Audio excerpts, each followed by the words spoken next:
किसी शब्द से जिसका एक अर्थ होता है, ध्वनि इतनी ज्यादा महत्वपूर्ण क्यों है? अगर आप ध्वनि को स्पर्श करते हैं तो आप सृष्टि को छू रहे होते हैं। अगर आप किसी शब्द को स्पर्श करते हैं तो आप बस इंसान की मनोवैज्ञानिक संरचना में प्रवेश करते हैं। ध्वनि की शक्ति को कम न समझें, इसका हर चीज पर असर होता है।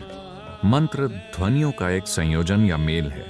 अगर आप संयोजन का ठीक से उच्चारण करते हैं तो यह आपके लिए सृष्टि के अंदर एक द्वार खोल देगा।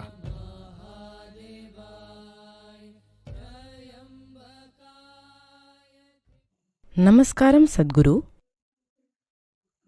अर्थ को जाने बिना क्या मंत्रों का जाप करना ठीक है? मंत्रों का कोई अर्थ नहीं होता।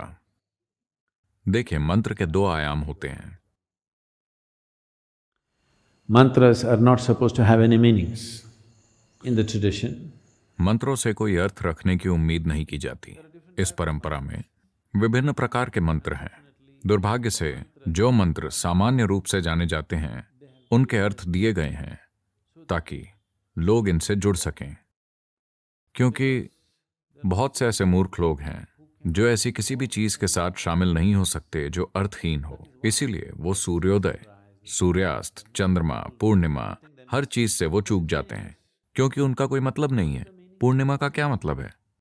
कोई मतलब नहीं है। अगर आप प्यार में हैं सिर्फ तभी इसका काफी मतलब होता है, वरना ये है क्या? कुछ नहीं। इसके कोई मायने नहीं है। इसका मतलब है कि ये उपयोगी नहीं है। तो इस धरती पर सारे बेवकूफ केवल काम की चीजें ही करेंगे। हाँ, क्योंकि उनके पास जीवन को और जीवन के कई पहलुओं को पहचानने की कोई बुद्धिमत्ता नहीं है। ऐसा इसीलिए नहीं है क्योंकि आपने इनके साथ एक बेवकूफी के मायने जोड़ दिए हैं। ये वैसे भी मौजूद हैं। आपसे परे इसका अस्तित्व है। ये आपसे पहले मौजूद था, ये आपके बाद भी मौजूद रहेगा। ऐसा इसीलिए नहीं है क्योंकि आप इसे एक मायने दे देते हैं तो ये उपयोगी हो गया है या उपयोगी नहीं हुआ। तो दुनिया में बेवकूफ लोग केवल अर्थपूर्ण चीजें करेंगे। वो बुद्धिजीवी हो सकते हैं लेकिन जीवन के प्रति मूर्ख। उन्हें जीवन की कोई समझ नहीं है। अगर आपके पास जीवन की समझ है तो आप देखेंगे कि वो सबसे अर्थहीन चीजें ही हैं जो वाकई आपको जीवंत रखती हैं। क्या ऐसा नहीं है? नहीं। इसीलिए उन्होंने दो तरह के मंत्र बनाए। मंत्रों का एक बड़ा समूह जिसका कोई अर्थ नहीं है, सिर्फ शुद्ध ध्वनि। आप हमारे संगीत में भी इसे देखेंगे। यक्ष कार्यक्रम अभी समाप्त हुआ है और हमारे कई लोग जो अर्थ खोज रहे थे वो पूरी तरह से ऊब गए थे क्योंकि वो 40 मिनट तक आलाप कर रहे थे। कुछ तो कहिए, कम से कम शिव, शंभो, कुछ तो बोलिए।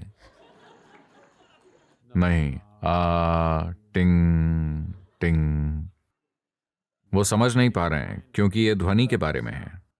ऐसा क्यों है कि एक शब्द से जिसका कोई अर्थ है, ध्वनि इतनी ज्यादा महत्वपूर्ण है? अर्थ इंसान के दिमाग में बने हैं। ध्वनि सृष्टि का सार है।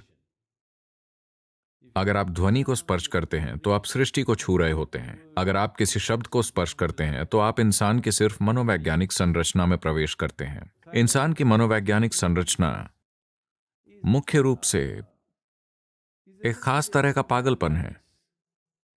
हम इसका आनंद ले सकते हैं, हम इसका इस्तेमाल कर सकते हैं, लेकिन वास्तव में ये एक खास किस्म की काल्पनिक व्यवस्था है।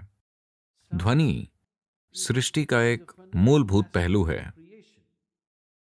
अगर ध्वनि पर आपकी महारत है तो एक खास तरीके से आपको सृष्टि पर महारत हासिल है, क्योंकि Creation is just a complex amalgamation of sounds. It's the blueprint of creation. सृष्टि ध्वनियों का बस एक जटिल सम्मेलन है। यह सृष्टि का खाका है, लेकिन अर्थ इंसानी चीजें हैं। आप जानते हैं कि एक ही शब्द के अलग अलग भाषाओं में अलग अलग मायने होते हैं। यहां तक कि भारत में भी आप ये जानते हैं, एक ही शब्द के अलग अलग मायने होना इसलिए है क्योंकि यह पूरा इंसान के द्वारा गढ़ा गया है।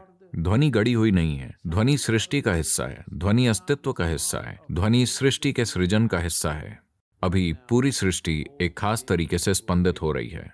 आप इसे सुन नहीं सकते, इससे कोई फर्क नहीं पड़ता, लेकिन But the words and meanings are a human making. शब्द और अर्थ इंसान के बनाए हुए हैं। सिर्फ एक साजिश के रूप में इसके मायने हैं। जब मैं साजिश कहता हूं तो क्या आप सुनते हैं कि झिंगुर क्या कह रहा है? वो क्या कह रहा है आप नहीं जानते, लेकिन वो बात कर रहे हैं। वो भी आपकी तरह ही हैं। उनमें से कुछ बस ध्वनि पैदा कर रहे हैं, केवल आलाप कर रहे हैं। सिर्फ ध्वनि, केवल ध्वनि का आनंद।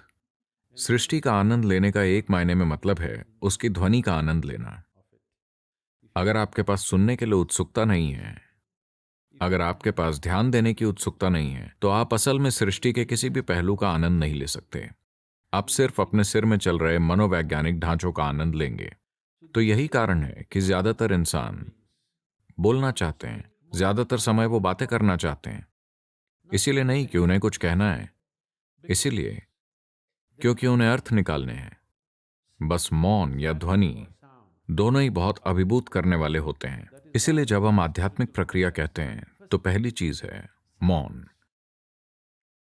अगर आप मनोवैज्ञानिक रूप से बहुत स्थिर हैं तो हम कह सकते हैं ठीक है 30 दिन का मौन, 60 दिन का मौन। अगर आप मनोवैज्ञानिक रूप से नाजुक हैं तो हम कहेंगे ठीक है 3 दिन। 3 दिन में भी लोग पागल हो जाते हैं। हम कहेंगे ठीक है आधा दिन का मौन, दोपहर तक का मौन। उसके बाद आप बकबक करें। आमतौर पर दोपहर के बाद वो इसकी कमी पूरी कर लेते हैं। आप में से जो लोग बहुत बातें करते हैं, आप जानते हैं कि अर्थ निरर्थक है। आप बस बात कर सकते हैं। बहुत सारे लोग इसमें माहिर हैं। वो बिना किसी मतलब के बस यूं ही बोलते रहते हैं। वो बिना किसी अर्थ के बात करते रह सकते हैं। अब अगर आप एक चिड़िया हैं तो हम आपको माफ कर देंगे। अगर आप ये हैं तो हमारे लिए ठीक होगा। या अगर आप एक संगीतकार हैं तो आपका व्यर्थ ध्वनियां करना ठीक होगा। अगर आप बोल रहे हैं तो आपसे कुछ अर्थपूर्ण कहने की उम्मीद की जाती है। तो मंत्र को कहना नहीं है, बस इसका जाप करना है। जाप के मायने हैं कि ये जाप ध्वनि का होता है, अर्थ का नहीं। भाषण का अर्थ होता है, शब्दों का अर्थ होता है, लिखित शब्द और बोले गए शब्द। जाप से अर्थ का संबंध नहीं है। जाप बस एक ध्वनि है, एक गूंज है। तो अगर आप अर्थ नहीं जानते तो मेरी राय से ये जाप करने का सबसे अच्छा तरीका है बस पूरी तरह से ध्वनि के साथ शामिल होकर इसका उच्चारण करना है। लेकिन सबसे पहले आप जो बोल रहे हैं, क्या ये एक मंत्र है या एक भजन है या ये एक संकीर्तन है, आपको इस पर गौर करना चाहिए। अगर ये एक मंत्र है, मंत्र का अर्थ है शुद्ध ध्वनि। इसका कोई अर्थ होना जरूरी नहीं है। आप इसे जो चाहें अर्थ दे सकते हैं, जिस भी अर्थ से आप शुरुआत करना चाहें, क्योंकि अर्थ के बिना आप इसमें शामिल नहीं हो सकते। लेकिन एक बार जब आप जान जाते हैं कि कैसे शामिल होना है, तो आपको इसे कोई अर्थ नहीं देना चाहिए। Om Namah Shivaya. का मतलब ये नहीं है कि आप किसी पहाड़ के ऊपर किसी चीज के साथ बैठे एक आदमी की कल्पना कर रहे हैं और उसके आसपास कुछ हो रहा है। नहीं। शुरुआत में अगर यही एकमात्र तरीका है जिससे आप इसमें शरीक हो सकते हैं, तो आप शिवकाशी वाले कैलेंडर को देख सकते हैं। ठीक है, एक बार जब आप जान जाते हैं कि ध्वनि के साथ कैसे शामिल हो, तो आप इस आदमी से छुटकारा पा लीजिए। उसकी जरूरत नहीं है, वो एक व्यवधान है। मैं लोगों को संयमा में बताता हूँ, वो जब करते होते हैं उनका सवाल होता है कि अगर शिव आते हैं तो मैं उन्हें तमामों बार पुकार रहा हूँ, अगर वो आते हैं तो उन्हें अनदेखा कर दीजिए। क्योंकि मंत्र के बारे में ये चीज नहीं है। मंत्र ये है कि आप खुद को ध्वनि में शामिल करते हैं, क्योंकि आप स्वयं, आपका भौतिक रूप ध्वनि का एक खास पैटर्न है। अभी आप खुद को ध्वनि के एक अलग पैटर्न में बनाने की कोशिश कर रहे हैं, ताकि ये ध्वनि एक अधिक विशाल ध्वनि तक पहुंचने का जरिया बन जाए, जिसे आप ब्रह्मांड कहते हैं। ध्वनियों की एक अधिक विशाल व्यवस्था की प्रकृति ब्रह्मांडीय है। अब आप कुछ मौलिक ध्वनियों का एक खास क्रम में उपयोग करते हैं। आपको पता है, तिजोरी में तालों को कॉम्बिनेशन ताला कहा जाता है। तो आपको इसे खोलने के लिए इसका सही तरीका या क्रम पाना होगा। तो मंत्र एक कॉम्बिनेशन है। अगर आप सही कॉम्बिनेशन पा जाते हैं तो ये आपके लिए सृष्टि के अंदर एक द्वार खोल देगा। अर्थ अहम नहीं है। आप इसे जो भी अर्थ देते हैं, कितना भी ऊंचा या नीचा आपको लगता है कि अर्थ अहम है, असल में अर्थ एक गढ़ी हुई चीज है। ये एक मनोवैज्ञानिक प्रक्रिया है। इसका कोई अस्तित्वगत अर्थ नहीं है।